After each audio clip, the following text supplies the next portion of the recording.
Makol, Associate Professor, SIRTE MBA, the SAGE Group. Today, I am in front of you to discuss with you the topic negotiation from the subject Organization Behavior, Unit 4, MBA Second Sem. Now, the question arises, what is negotiation? Now, negotiation is the process of give and take, exchange among persons aimed at resolving problems or conflicts. Basically, it is a process of give and take, which is exchange among persons aimed at resolving the problems or conflicts. And basically, this term is being used in the organization. You might have heard another word, that is bargaining. So normally in the normal life or in a layman's language, we normally use these two words synonymously, but there is a difference between negotiation and bargaining.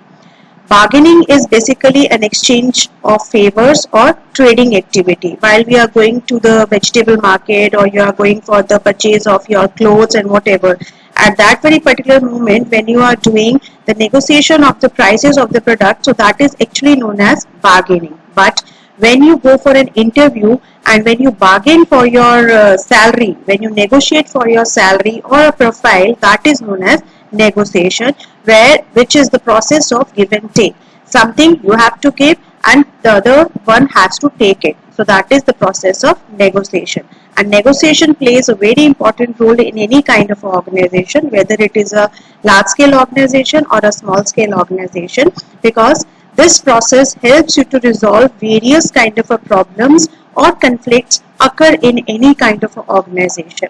Because of this word negotiation, we have trade unions in our organizations which help us to negotiate between the workers as well as the management. Now see, what is the difference between bargaining and negotiation? The distinction goes like this. Bargaining is about focusing on who is right. It's a competitive and win-lose relationship, whereas negotiation on the other hand is about focusing on what is right rather than who is right. So it is a cooperative and win-win relationship where both parties gain something from the transaction. So basically in the negotiation process, our motive is that both the parties will win some or the other part. It should not be like that one would win and the other would lose as happened in bargaining. So this is the basic difference between bargaining and negotiation, though we are using these two terms synonymously, but there is this difference between that which you must learn about. Now the another is, what is the negotiation criteria?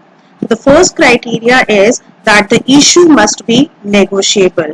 The issue on which you are negotiating the things, or the parties which you are negotiating on the particular thing, so that issue should be negotiable. It is not like that the issue is like which is not negotiable and you are sitting on the table to negotiate that very particular issue.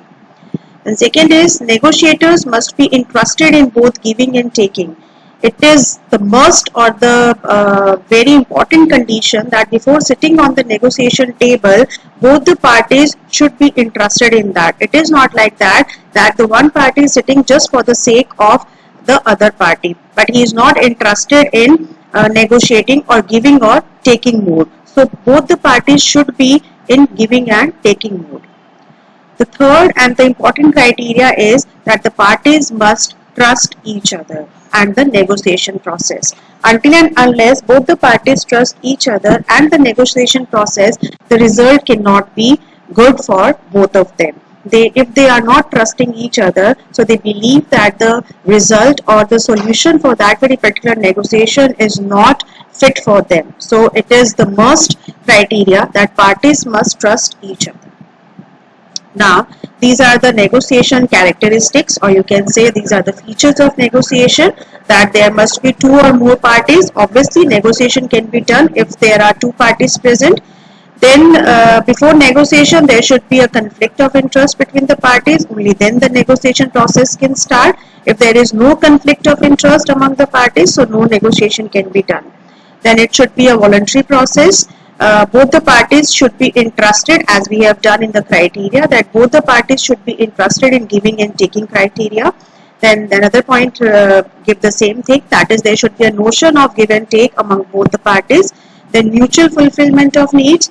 There should be the feeling among the parties that there, after the solution of the negotiation there is a mutual fulfillment of their needs, means both the parties would be in win-win situation. Then we can use certain strategies to influence the other party, but those strategies should be like that, should not be infeasible. There should be feasible strategies, they should not harm the other party, but you can use the strategies to influence the other party.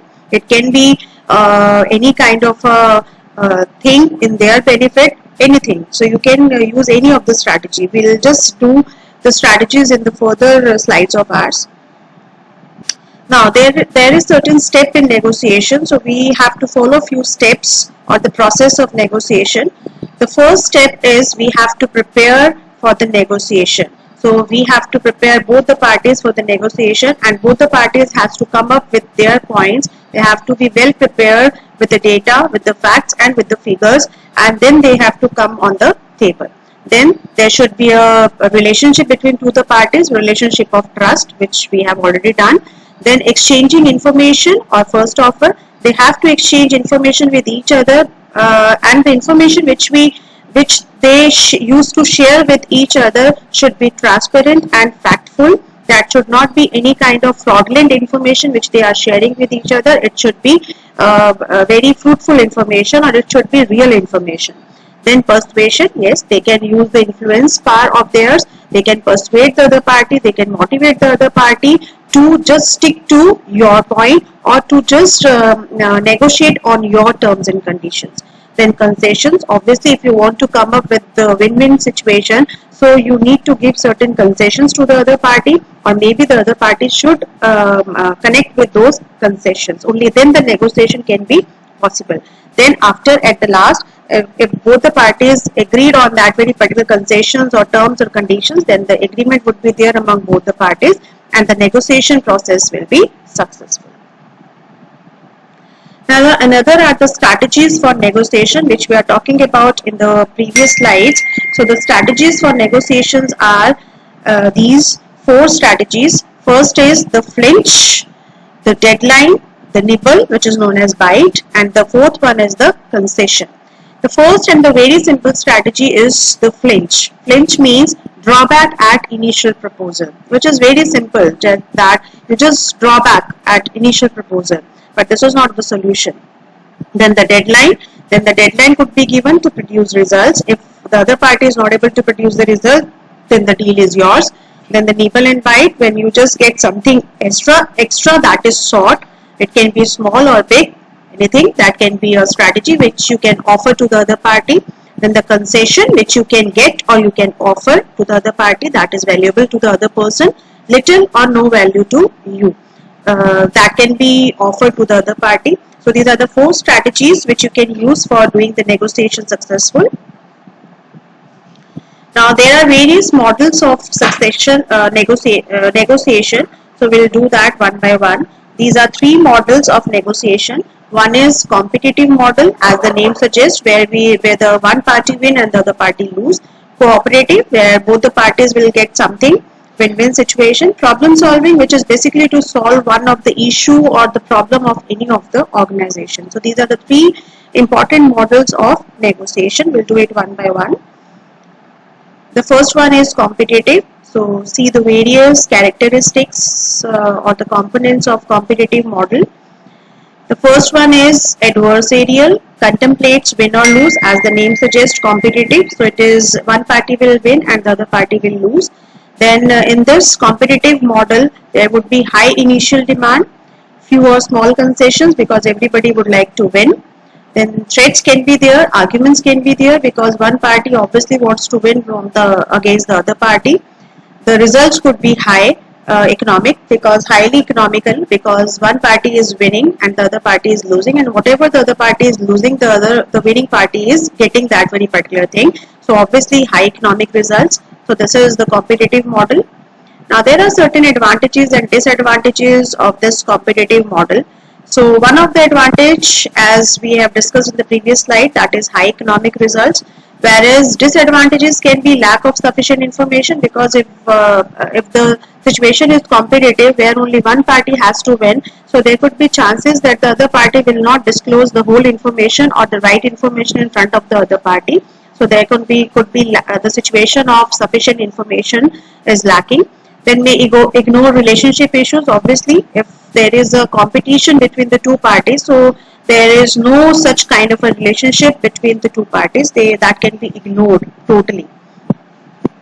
Now the second important model is cooperative model. As the name suggests, it is win-win situation, which starts reasonable opening offers and arguments. The one party will give the offer to the other party, and the other party may or may not accept that very particular offer.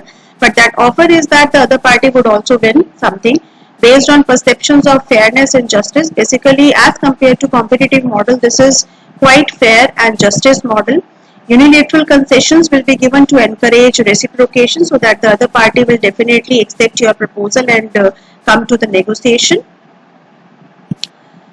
There are certain advantages and disadvantages of this model also. So the advantage is that this model is more durable because this is not competitive and there is no lack of relationship. It strengthens the relationship between the two parties. It is less likely to break down because in this both the parties is getting something, so it ends with the fruitful solution. Disadvantages can be lack of objective standards, may be less satisfying and difficult to justify. Why it is less satisfying? Because maybe it could be a position that the other party will not get that much which it expected to get. So in that very particular case, he may not be that much satisfied, but the situation is win-win. That is the major advantage of this very particular model. Now the third model is problem solving, which is again an important model to be done. So this is basically a joint effort to meet parties' interest. Both the parties will do the joint effort so that their interest can be served and the problem can be solved properly. It can be done in a particular sector. It can be done in a particular organization between the departments.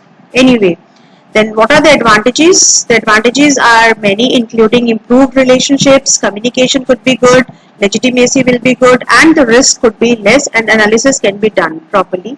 Disadvantages, exchange of information might leave party exposed to competitive strategy, obviously, because this very particular case, every party would like to win, or win-win situation is there, you want to solve the problem, so every party is disclosing each and every kind of information to each other, so that can be misused sometimes to use the competitive strategy in future period of time.